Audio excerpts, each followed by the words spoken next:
Well, good evening and welcome to Wittenberg University and our first Conversations with the President, sponsored by the Office of the President and the Margaret Ermarth Institute for the Public Humanities. Dr. Ermarth was our first female history faculty member and the first winner of the Alumni Teaching Award, and so we're honored to have the Institute named in recognition of her. And I want to give special thanks to the director of the Institute, Christian Raffensperger, for putting this together.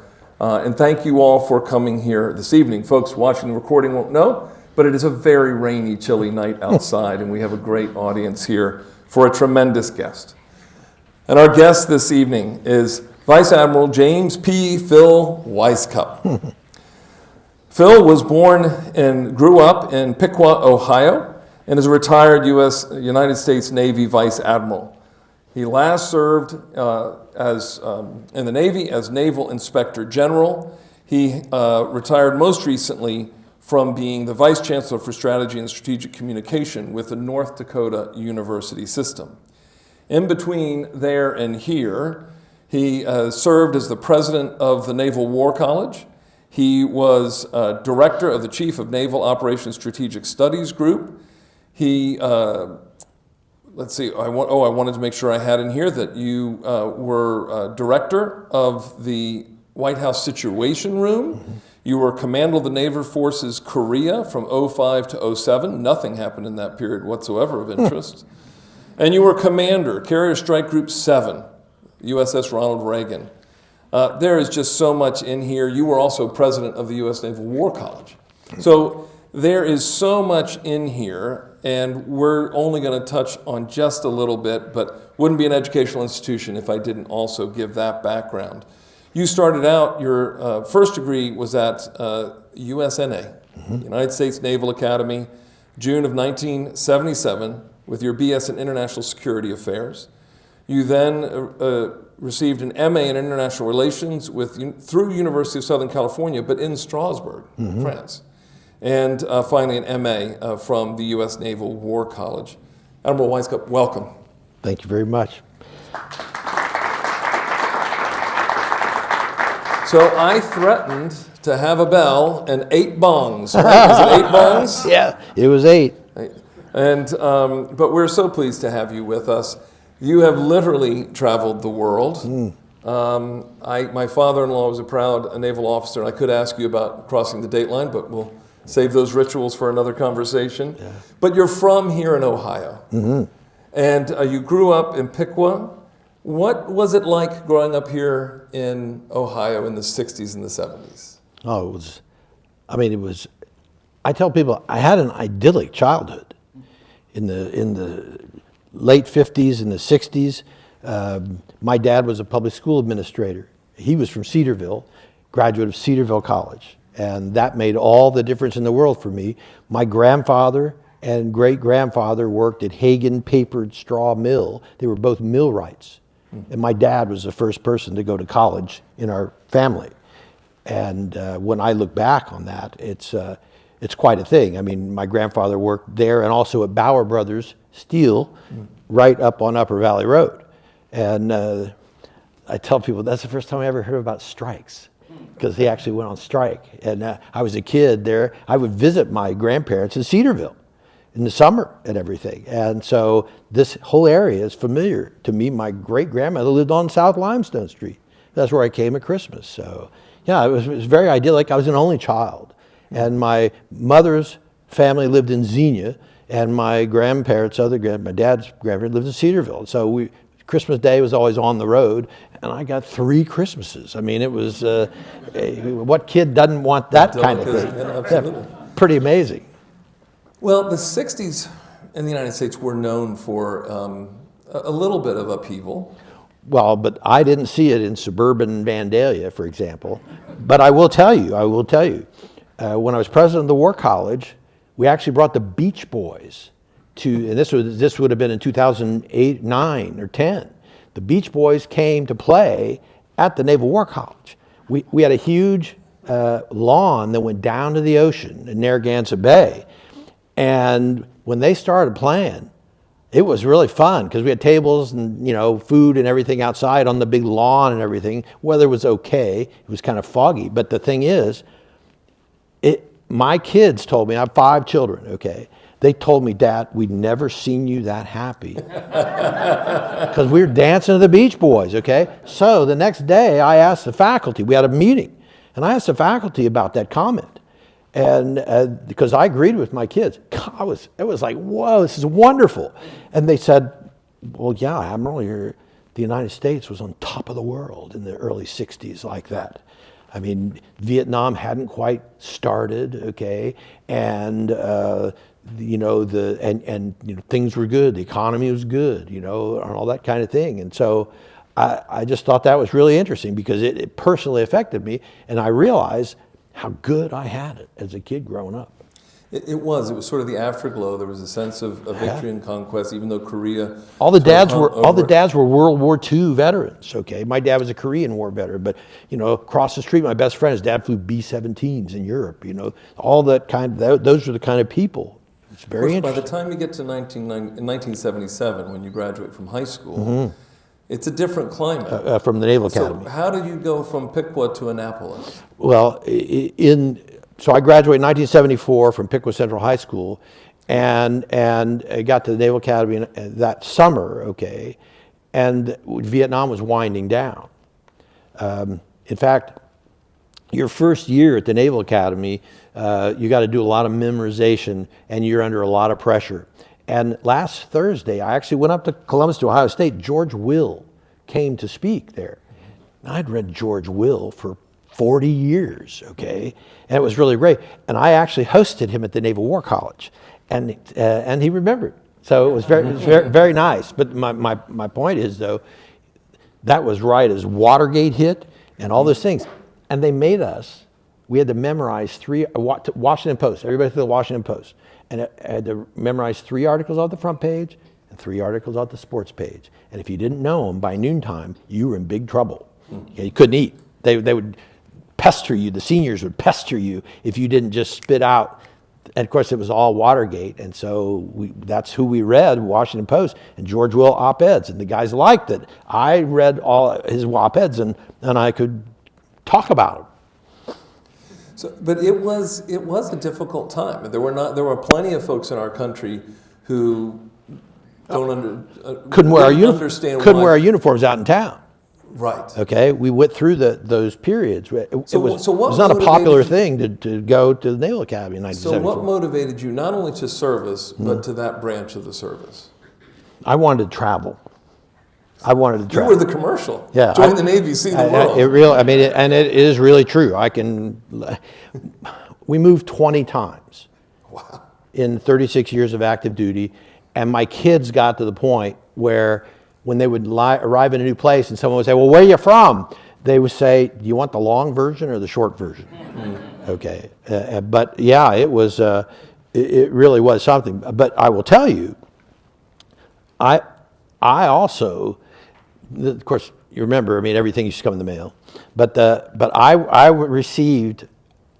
graduated number 13 in my class of 300 in Little Piqua High School, okay? And I did all my interviews and went all through the process to go to the Naval Academy. And then I also went down to Vanderbilt, okay? And so I thought, well, I'm going to be a lawyer. And I got my acceptance for Vanderbilt and the Naval Academy in the same mail. And I had to decide. And I decided I wanted to travel. And the interesting thing about the Naval Academy is your summer, you go places and you do things every summer, okay? So it's not like you're sitting around figuring out what to do. You got to get a job at the swimming pool or those kind of things. First summer, we went to Europe on ships, okay? The second one, we went all over the United States to try out Marine Corps, submarines, which was not my calling, okay? Aviation, which was also not my calling, okay? And then finally, we went up on the ships, up in Newport, Rhode Island, when there still were ships up there, all right?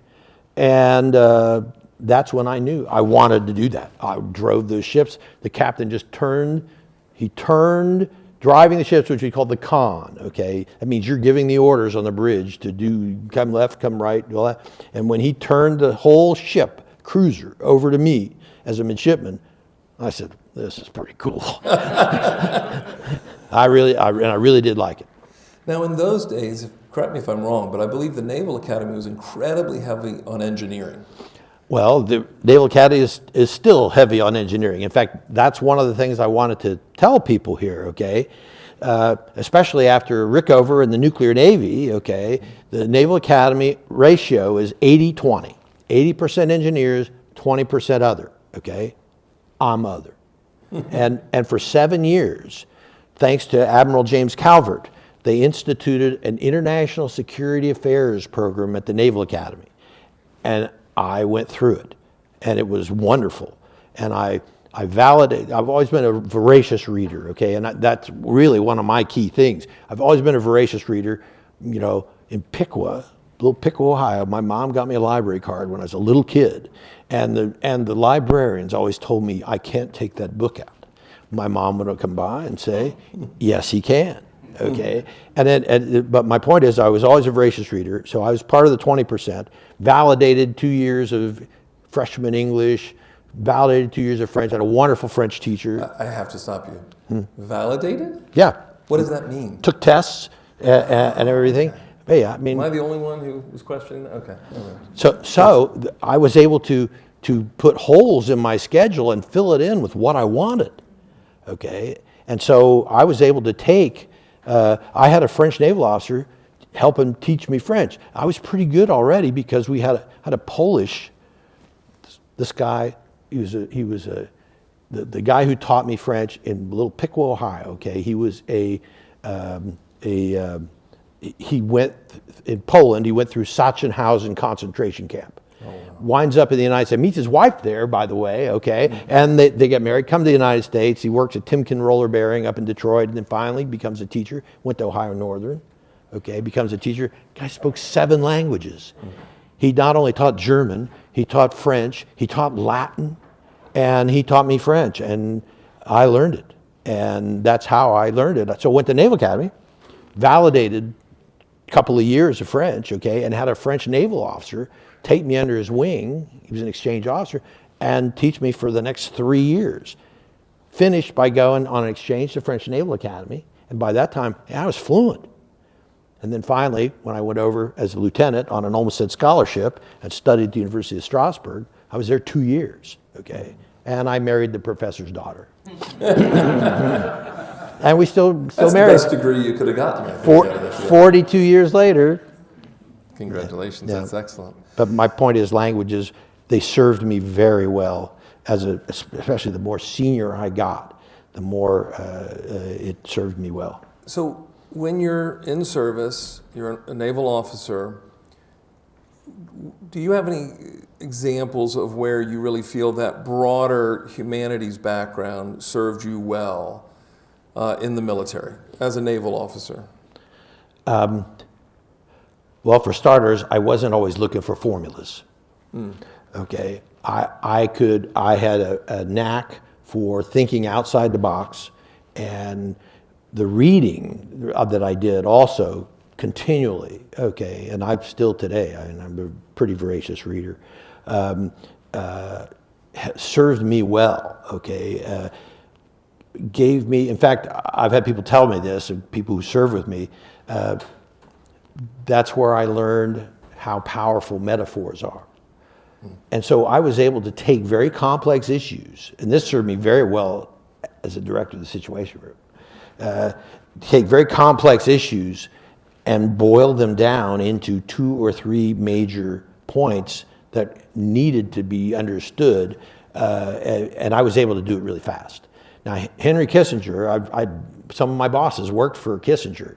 He wanted everything on 1 page. Now imagine that, okay? You have some, make up an issue, but you take an issue and you're gonna put things on 1 page, very, very complex. But that's what he wanted, and so people learned to do that, okay? And I learned to do that, and it helped me. I had 3 tours in Washington.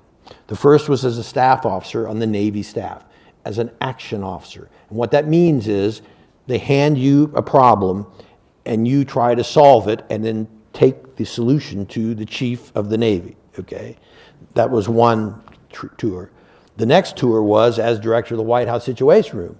I very rarely went to the Pentagon, although I did, I worked in the basement of the West Wing of the White House, okay? But talk to all the different command centers and state and all that kind of stuff. But the point is you're communicating with a wide variety of people, different services and things like that. You have to be able to communicate clearly, okay? And I always found that communication is right in there with writing as well as speaking. And frankly, in the Navy, they teach you how to do that because you're in front of your sailors constantly having to speak to them and tell them why we're doing what we're doing, okay, and what we're doing. And the last thing was, as Navy Inspector General, okay, that was at the Navy Yard, but I spent time in the Pentagon, and that was a very different, and yet I had to brief the Undersecretary of the Navy on investigations we had going on and those kind of things. And of course, hey, he's a busy person. I used to look at his desk, and it was stacked high with folders and stuff because he's dealing with all these issues. And I had an hour to brief him, okay? And these are very complex issues. Why is somebody there's wrongdoing or there are contract problems or blah, blah, blah, okay? So, but all those things, being able to write concisely, and I mean, it was important. I mean, and I'll tell you, what gets important is being able to communicate with the President of the United States in the Oval Office. And people, they joke about it. But people say, well, I'm going to tell him a thing or two, you know, and that's what they say in the anteroom. And then when they walk in the Oval Office, they realize they're in rarefied atmospheres. And all of a sudden, they're telling the President how great he looks, you know. I heard it. I heard that kind of stuff, you know. And so, you know, I mean, but it has to do with, you know, keeping your head and keeping calm and all that. And, you know, hey, engineers do that too, okay? And I'm not knocking engineers. We need engineers. And but the reading, and I mean, I was introduced to poetry and things like that in high school, and it was stuff that served me well, okay? I mean, it's where I learned about the war poets, and I learned about it from the First World War and the Second World War. I mean, there are a lot of things like that that were very helpful to establish how you view your own profession. So when you talk about, for example, distilling things for Kissinger down to a single Oh, I didn't do it for Kissinger. I had bosses who had done it, and they taught me how to do it. So, but when you're doing that, you're obviously, you're fitting it on a page or a short report, as you said, they've got stacks. How did you go about assessing what was essential? How did you go about, and then later on, as a captain in charge of the strike group and so forth, how did you prioritize? He says, as a relatively new president of a university with lots of challenges and issues, how do you go about prioritizing? These are the things I do, and these are the things I hand off. Well, to be honest, one, I read Stephen Covey's 7 Habits of Highly Effective People, okay, back in the 90s, okay? And one of the things he said, and I knew this, okay, was he used the Eisenhower quadrant, okay? Eisenhower quadrant. What's urgent and what's important. And the quadrant 1 is baby crying, okay? You can't let it go. You got to do something about the baby's crying, or the kitchen's on fire, okay? Those are things you have to do. 2 is not urgent, but important. And that's where you got to carve yourself out time. You have to carve that time out to put your, and think of this way. As a captain of a ship, okay, and I've told people this, flight deck of an aircraft carrier, and you've seen flight operations and Top Gun and all that kind of stuff, the average age is 19. Okay? Average age is 19. All right. When I was commander of the Ronald Reagan Strike Group, I was 55. So I literally was the old man. Okay? And in the end, what that means is I had lots of experience to bring to bear on problems. And if, for example, as captain of a destroyer, between the captain and the number 2, the XO, the executive officer, hey, we'd both been in the Navy, 17, 18 years. So combined, okay, you're bringing 35 or 40 years of experience to a problem on the bridge immediately, okay? And so, but those are the kinds of issues. That's quadrant 1, okay, of the Eisenhower thing. The aircraft carrier's bearing down on us, we have to do something. Or we're going into the Straits of Malacca, and this this merchant ship is trying to cut us off, okay? And there's rocks on the other side. You know, you got to be up there on the bridge for those kind of things. That's category 1, okay? Because if you don't, your ship could run aground, have a collision, any number of International things. incident. Hey, I Just a little thing. I literally had a seaman lookout grab me on the bridge going into the Straits of Malacca, because the traffic, it's kind of like, imagine the worst merge you've ever seen in your life. And he literally grabbed me by the sleeve and pulled me out the bridge and said, "Captain, you have to come out here." And of course, everybody was like, he's manhandling the captain. Hey, I praised him in front of everybody else because he saw a ship that was a problem for us, okay? And we were all headed toward this rock, okay? And he was going to get there before me and cut me off, and it was going to be a problem. But I praised him in front of the entire bridge. But that's all category 1, okay? Category 2 is, and I had a captain who told me this. They said, "You're the captain. You're probably the only person who thinks past lunch." Okay? Because it's, you know, hey, everybody's busy.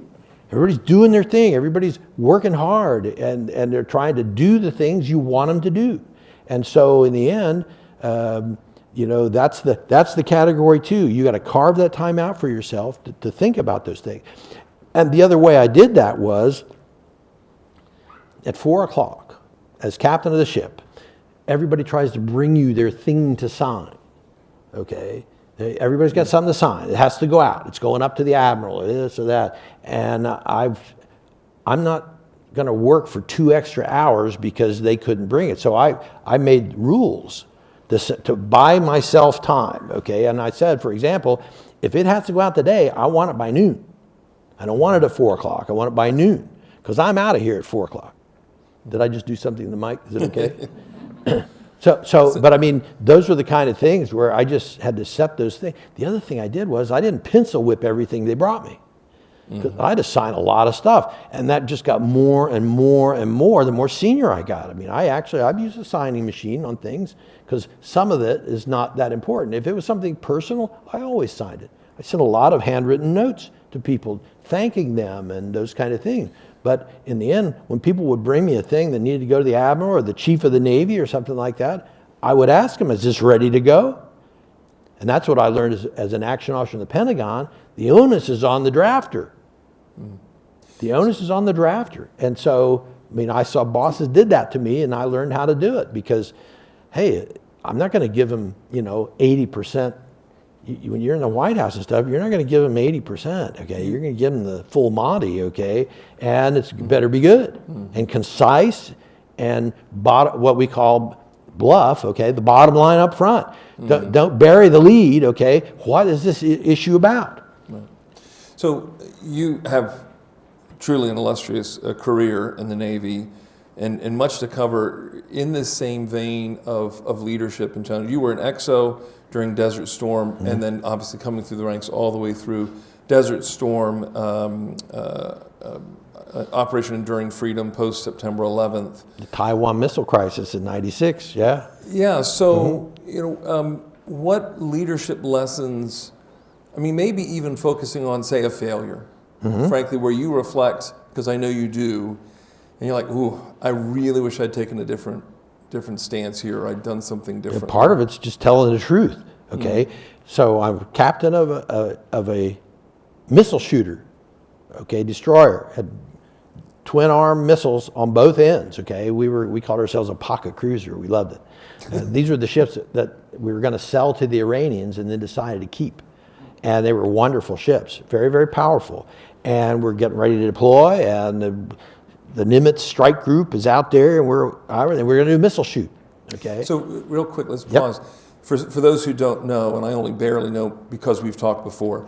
So when you have a strike group, how many ships is that, and what is that configuration? What does that look like that you're a part of? Because you're not out there all by yourself. Oh no, I know. And so you have the aircraft carrier, and then you have the embarked air wing. So you have about 6,000 or 7,000 people on board, 40 aircraft, fighter planes, and radar planes, and a logistic plane, helicopters, and those kind of things, okay? And that's just on the carrier, okay? Then you have probably 3 maybe 4 destroyers and cruisers. That's for protection, anti-air protection and missile protection. And you might deploy with a submarine, okay, and then you'll take a logistics ship with you for your gas, okay, for your fuel. And that group will deploy then. And for example, after 9/11, we took a Canadian ship with us.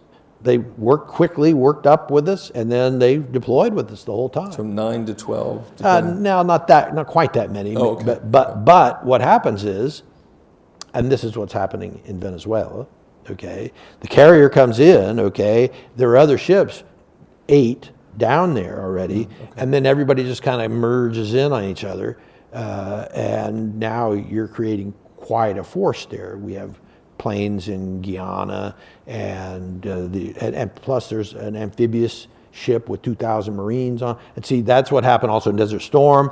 We slowly combined our forces until all of a sudden you got a pretty powerful force there. We had 4 carriers in Desert Storm. So thank you for describing that. And I interrupted you, but you were on your Apaca cruiser. Yeah, and so we're out there, we're working up, we're training to go on deployment. And the missile shoot, pretty sophisticated thing. I mean, they're shooting supersonic missiles, not at the ship, because nobody wants to, hit the ship, it's bad, okay, if you miss. But the point is, it's the closest thing you can get to it. And they shoot 2 sometimes, and then they did, 2 supersonic missiles, and we're all ready, boy. I mean, we're ready to go. And the team's ready. We've been working hard. We've been out at sea. We're really in good shape. The systems are all working. And here come the missiles. You target, they're counting it down, and then they fire. That's all for safety, okay? Everybody wants to know what's happening where. And so here it comes, and this is our target. And you literally have seconds to do this and get the shot off. Otherwise, you've missed, okay? And the thing's going to go by you and hit the carrier. That's not what you want. And so what happened was, it was like, click.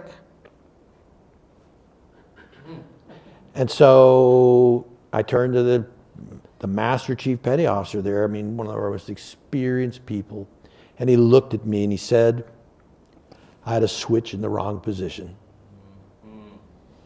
So the Admiral, of course, wants to know, okay, why did this happen? Sorry for the sound outage there. Yeah. But really, this is a serious thing, and I'm thinking, oh man, this could be really something, okay? So I got a kind of a terse little note from the Admiral saying, please explain, and I told him, I said, switch in the wrong position. And from then on, I was his guy because he knew I'd tell him the truth, okay? Even though it was terribly embarrassing for us, terribly embarrassing for us. I haven't told that story in years, hadn't thought about it in years. But yeah, in the end, he knew the rest of the time. And I was kind of the junior skipper out there, okay? It seems to me it's an important lesson that we don't always see in leadership today.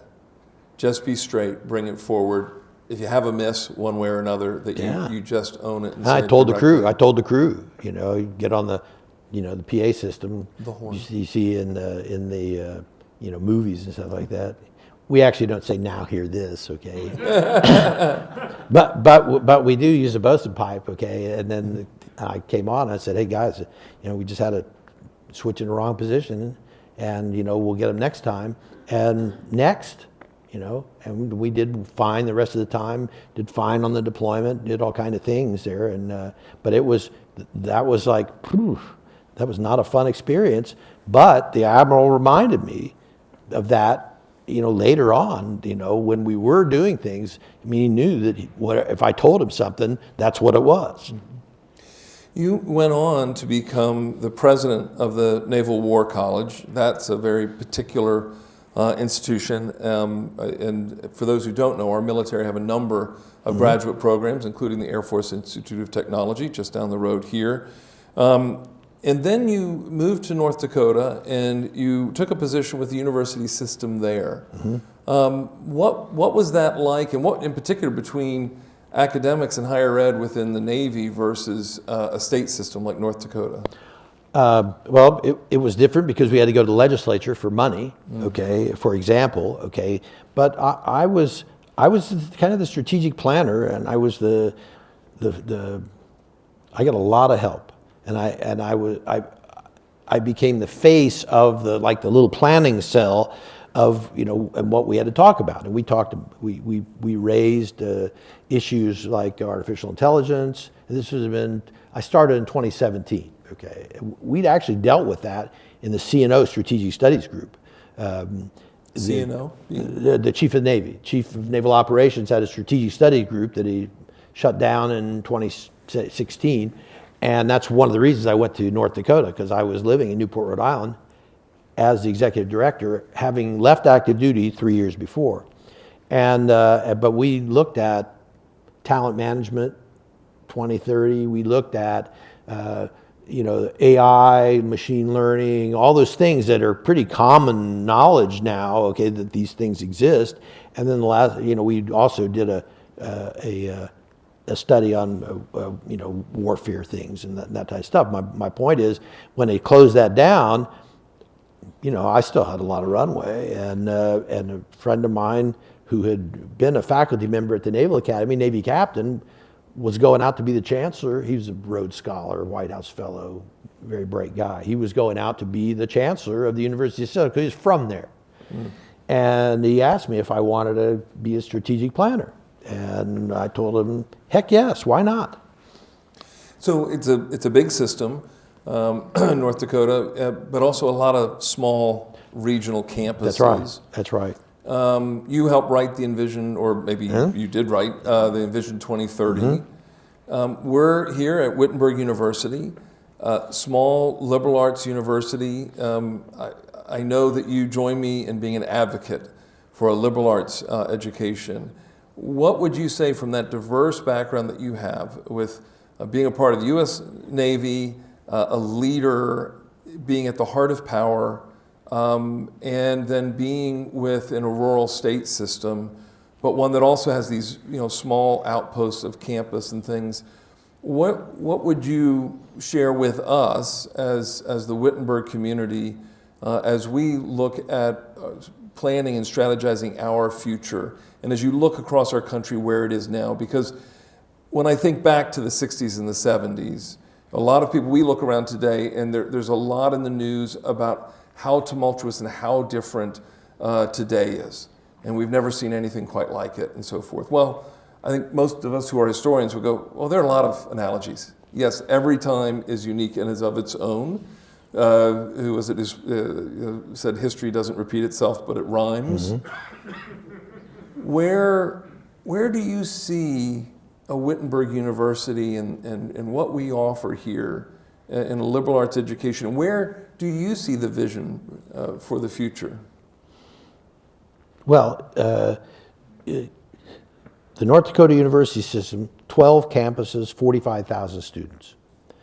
But 2 big campuses on the east side, University of North Dakota and North Dakota State, those are the 2 big schools, okay? I mean, they're a Division II, okay, but big schools. They're about the size of Miami of Ohio each, okay? And the rest of the schools, I mean, at least 1, 2, 3, 4, were like normal schools. They were built, they look, in fact, they look just like Cedarville College. The old building, the Founders Hall, they call it, that's what they look like out there. And I was shocked when I saw it. Well, they needed teachers on the frontier. They were built, North Dakota became a state in the late 1880s along with half a dozen others, okay? And they needed people to teach out there. The hospital, St. Alexius in Bismarck, it was the first hospital run by Benedictine nuns in the territory, in the Dakota Territory. If you look at the maps, it was huge, okay? It was huge. But my point is, a lot of small schools, and one size doesn't necessarily fit all, okay? And the towns they sit in are different, okay? One was in Dickinson. Dickinson State was started as a normal school to train teachers, And Dickinson, the interesting side note is that's where Teddy Roosevelt had his ranch out in Medora, which is just a little beyond Dickinson, but it was where the marshal was. And there's a famous story that Teddy Roosevelt catching people who stole his boat, and he went after them by himself, okay? Went clear up to the Little Missouri River, caught them around Williston, which is easily 50 miles from Dickinson, but that's where the marshal was. And so he marches them all the way to Dickinson, okay? I mean, so my point is this was frontier area here, okay? And that's kind of the sense that you still have in some of these areas. So, but your point being, some of these are very small schools, and they have some of the same problems. One of the things I did for the chancellor was I wrote evaluations on the presidents, okay, because I'd written hundreds of evaluations on naval officers, okay, and I knew how to do it, okay, and also knew how to do it without causing problems, okay, because we had to report to the State Board of Higher Education there. So, but my point is, small schools, they always having enrollment issues. There was a pull of students to the east because everybody wanted to go to Fargo, be in the city and all, and some of these places were pretty rural. And even Bismarck State, I mean, it started out as Bismarck Junior College, okay, and a 2-year, and then kind of edged into 4-year. I guess the thing is, there are real benefits to these smaller schools because you have a pretty good student to teacher ratio, and you can actually get to know your students. I saw this, and in the end, you know, for us, it was always the legislature would always talk about trying to cut our budgets and everything like that. And in the end, so I worked very closely. I would go out because I wasn't the chancellor. Okay, I could go out and actually talk to the faculty and hear what they had to say. Okay, and then feed that back to the chancellor very quietly. Okay, I don't know if I'm actually answering your question. That's all right. But it is a good reminder that, you know, higher ed is needed, and we've always been challenged one place or another. As I've been reading the history of Wittenberg, you know, I make the comment that I don't think there was a decade in Wittenberg's history when there weren't challenges, and usually financial, but the opportunities to also be overcome. So you mentioned Teddy Roosevelt, for example. I learned recently that in 1918, Teddy Roosevelt, who was friends of the Wittenberg president, but Springfield and Wittenberg University were being challenged and threatened because of anti-German sentiment in the United States. And you know, we were a Lutheran institution, and so Teddy came to assure everybody that these are good Americans, and so there are echoes there of other sorts of challenges They had that in North Dakota. There were 5 German language dailies in North Dakota in 1917. 5. Yep. And most of the people who settled, especially in the West, were German Ukrainians. They had moved down to Ukraine at the request of Catherine the Great, and then for free land. And that's exactly what happened out west. Yeah, go ahead. Well, I want to move on to questions, but I want to end by asking you about one of the core elements of our mission and our commitment to our students. That really, I think, does differentiate us from many other higher ed institutions, which is that we want to be with our students and help them discern their callings in life. And when I look at your career, it seems laser focused. It seems like a direct, and I'm sure it wasn't because life never is. But by the same token, to know at 16, 17, 18, I want to serve in my country's military, and I want to go from a landlocked state to the Navy. Did you have a sense of calling very early on? How did this sense of develop and grow in you? My dad was the one who planted the seed with me. He was a public school administrator. He was superintendent at Piqua High School, Piqua School District. And we actually had a Naval Academy midshipman from our town. And he had gone to the Naval Academy, and by now he was a lieutenant commander, but he was coming home for Christmas, and my dad invited him to come and talk to me about it. He was a nuclear submariner, and but he was from little Piqua, Ohio, and he was home for Christmas, and he talked with me about it, and that planted the seed there, okay? And looking back on it now, I might not have been happy as a lawyer. Okay, I mean, I always think about this, but I can see you as a lawyer. But that's what my mom said. But the thing is, the path is not necessarily linear. Okay, and I had a couple of unusual duty stations. I took a risk coming off sea duty and going back to graduate school when I got the Olmsted Scholarship. But I also knew that I wanted to try to study in France if I could, okay, and improve my language skills. And that's something that served me very well. By the time I got to NATO, I mean, here's the thing, okay, I married a French woman from Strasbourg, France, after 2 years there. I'm very fluent in French, even today. And I thought to myself, hey, we'll wind up coming back to Europe at some point like that. 15 years later, okay, the Navy sends me to NATO headquarters after I was a student at the War College. And that's when then it was kind of what we felt was kind of the payback, okay, for getting back into Europe after having gone to school there for 2 years. And that was true. I mean, I could talk to all the French officers. I worked for the only French officer inside the wire at NATO headquarters. And he was able to speak to me in his own language. And so he told me things that I know he wasn't telling anybody else because he could speak to me in his own language and very clearly. And he was a high-ranking officer. But all that to say is that my path wasn't necessarily linear, and it could have derailed at almost any time. Okay, I mean that's the thing about sea duty. It's kind of dangerous, although it's not like Navy SEAL dangerous, okay, but it's still dangerous. I mean, I fought fires on the USS John F. Kennedy, and I was an engineer on the John F. Kennedy, you know, big carrier thing. And in the end, hey, on one of my ships, you know, we were in the Suez Canal. We thought we'd run aground, but in the end, that wasn't what happened. Okay, but those are the kind of things, you know, that can, you know, end your career, and or at least ensure that, you know, your chance of actually being a flag officer are in the trash. That was not my goal. My goal was never to like, I'm going to be an admiral someday. My goal was to go to sea with American sailors, and I loved them. I loved them. I always treated them right.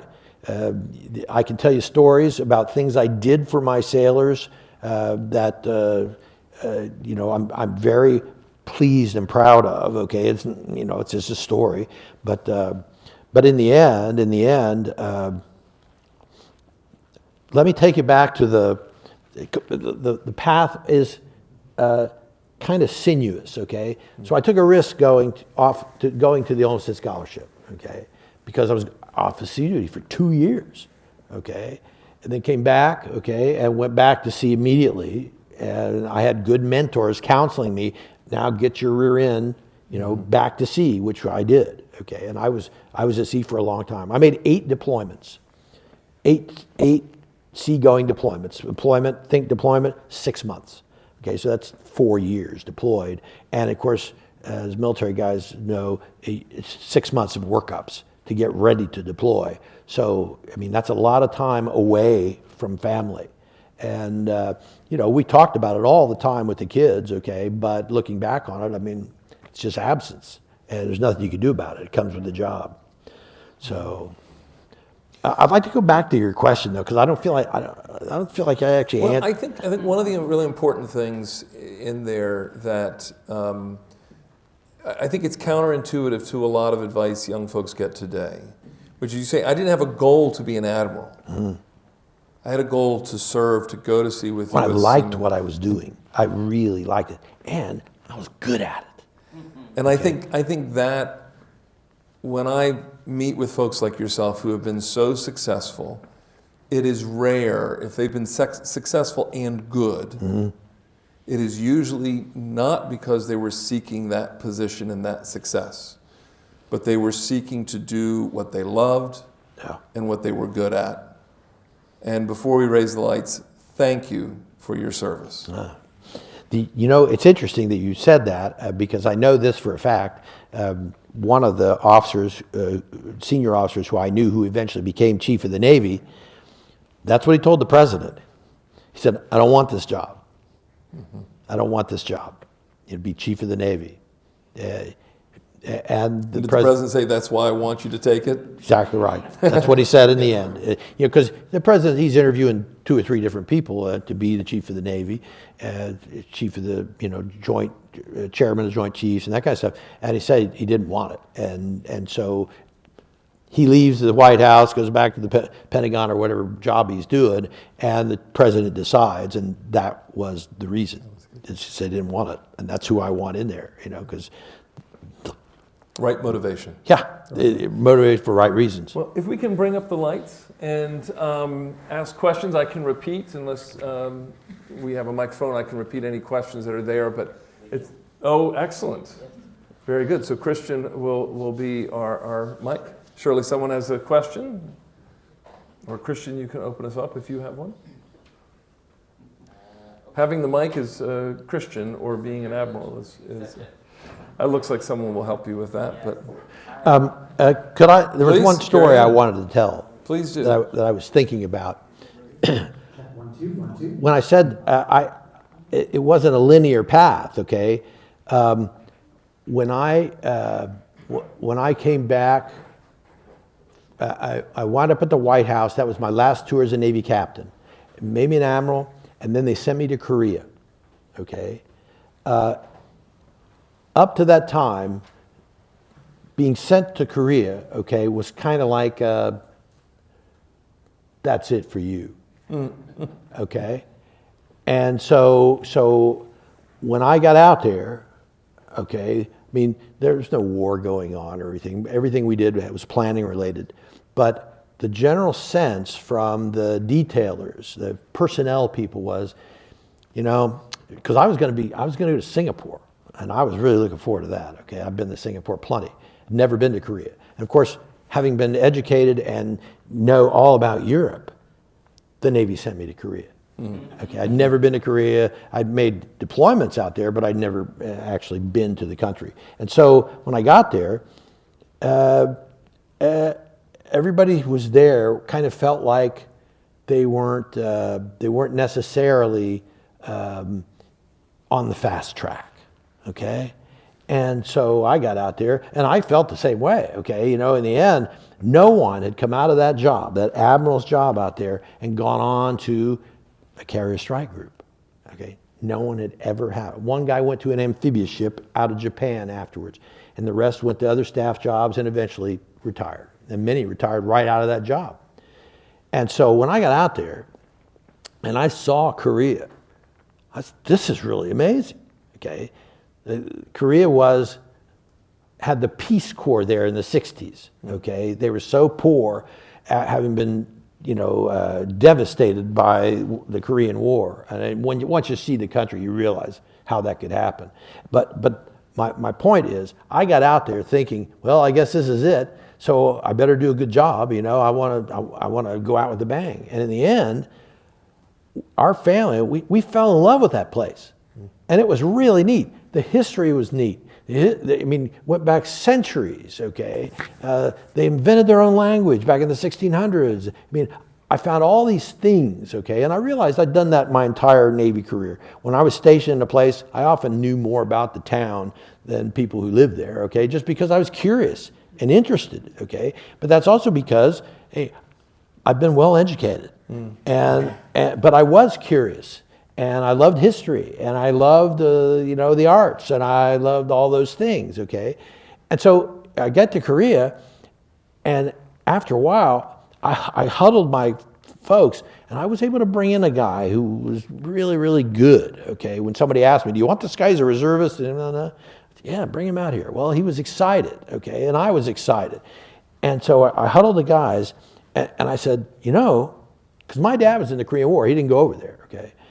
But I said, this is not your father's Korea. This is not your father's Korea. Everybody had this vision of what Korea was, and it was all wrong.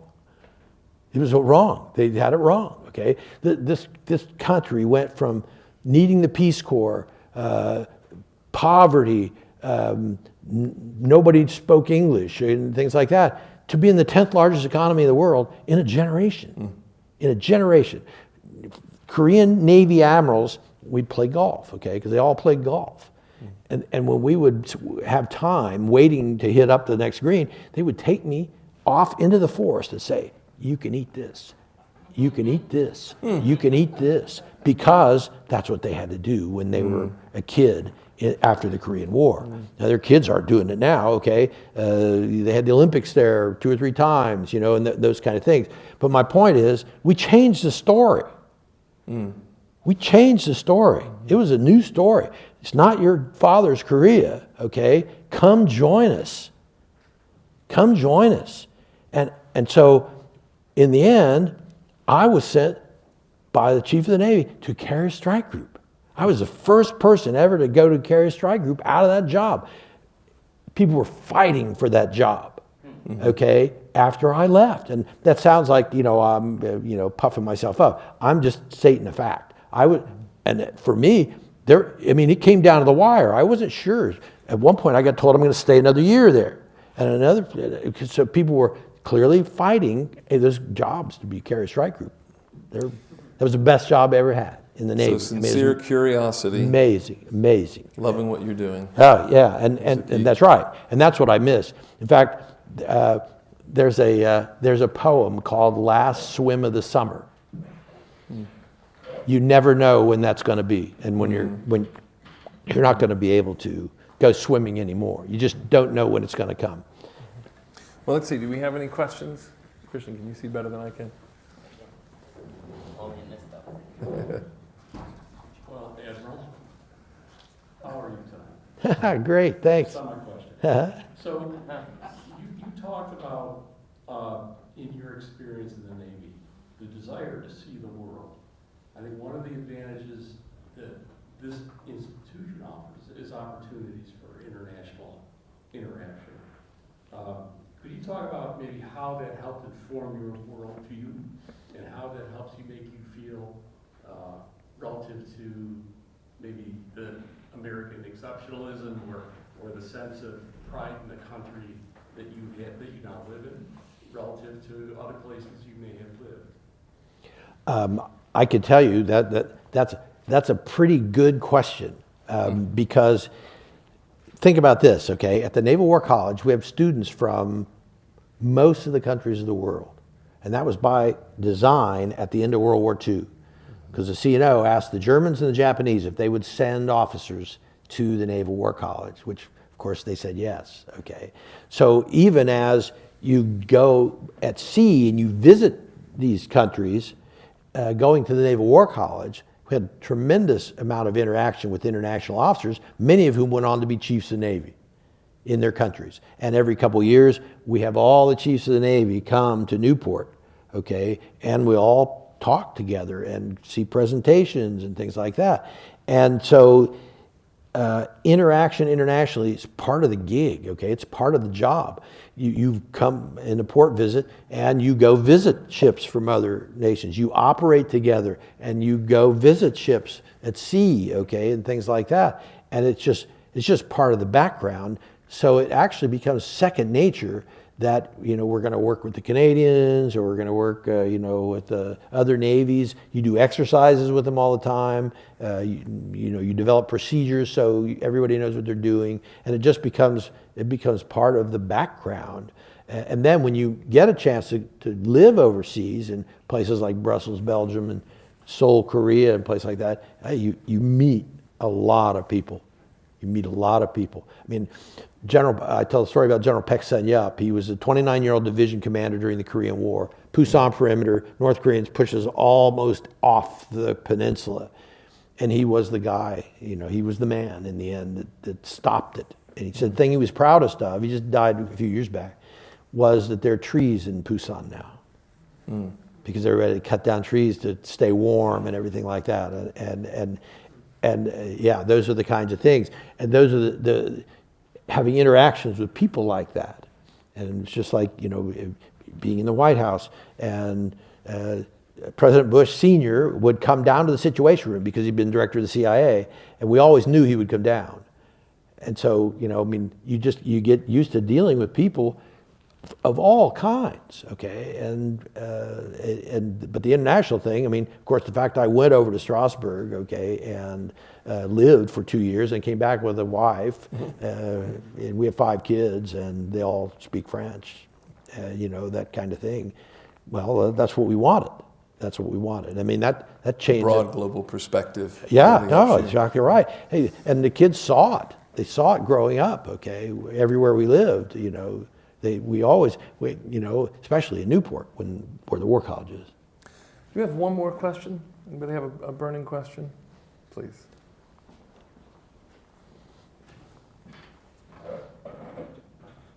Thank you. I really enjoyed your talk. And, you know, China seems to be a growing naval power.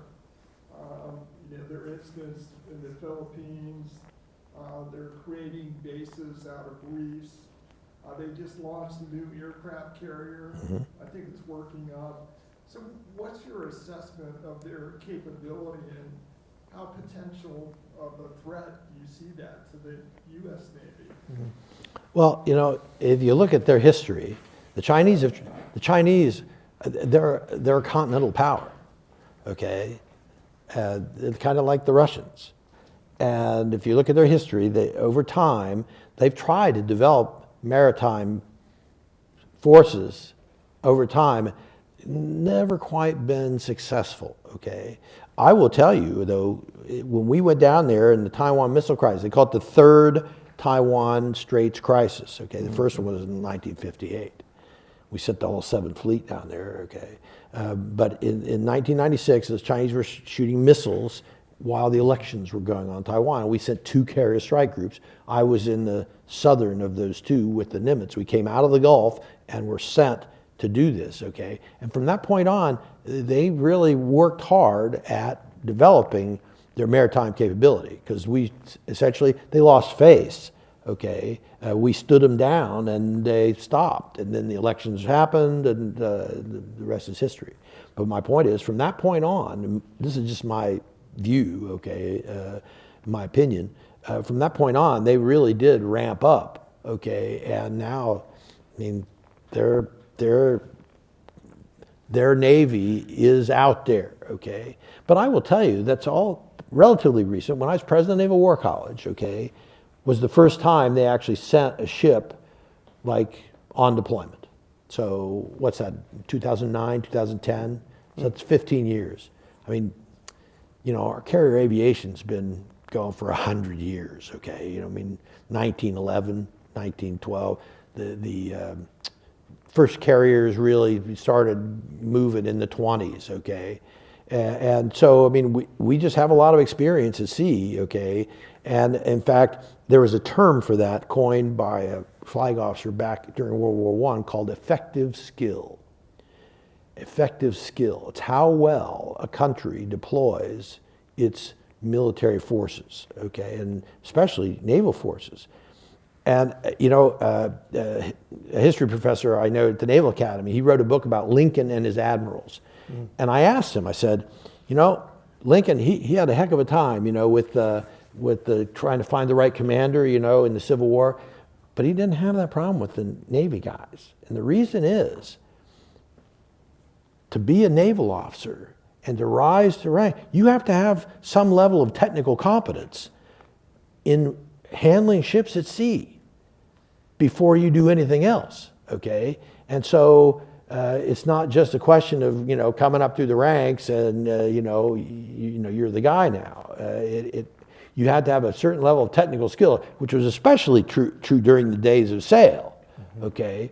And so he never had the political problem with the Navy guys that he did with the Army guys. But the only reason I tell you this, okay, is because effective skill And the Chinese they're still pretty new to the game. And they're building ships like you can't believe, okay? I mean, and they're really something. But the French is the only other country that still has the angle deck carriers like we do. And in fact, they're flying E-2 Hawkeyes, our ships, our airplanes off their carrier, Charles de Gaulle, okay? The rest are all, when you see the ramp like that, that's the jump jets, they don't have the range, okay? They don't have the range that our aircraft have, okay? But mostly, they don't have the depth of experience that we have. But I'll tell you, we have to watch what's happening because it gets, it can get pretty testy out there. I'll give you an example. Envision, if you will, the map of Taiwan, okay? And the Philippines are south of Taiwan. And then that strait, that's called, hold on, I'll think of it in a second. The Bashi Channel, okay? In between China, in between Taiwan and the Philippines. Well, when our ships, one of the skippers told me, he took his destroyer through the straits, and he got a call on the bridge-to-bridge radio, channel 16, from the Chinese Navy, welcome to China. Hey, I'm sorry, it's international waters. It's international waters, okay? Don't talk to me about this. But that's the kind of, Gamesmanship. attitude and gamesmanship that you see all the time, out there. And we were always watching it. You got to watch your back on that stuff because you can get caught out. I mean, they sent Coast Guard to the Senkaku Islands. If you know where the Senkakus are, they're on the way to Japan, okay? And they're disputed. There are several disputed island chains in there. So my point is, watch this space, okay? Watch this space. But remember, effective skill, okay? We've got a lot of effective skill. You can have great weapons and stuff like that. You got to know what you're doing, okay? You got to know what you're doing. Well, please join me in thanking Admiral Wisecup, not only for this evening, but for his service to our community and our country. Thank you, sir. So we have a reception outside. Please stay and join us. Thank you all so much. And I apologize for my slip earlier. No worries. Very good. Thank you.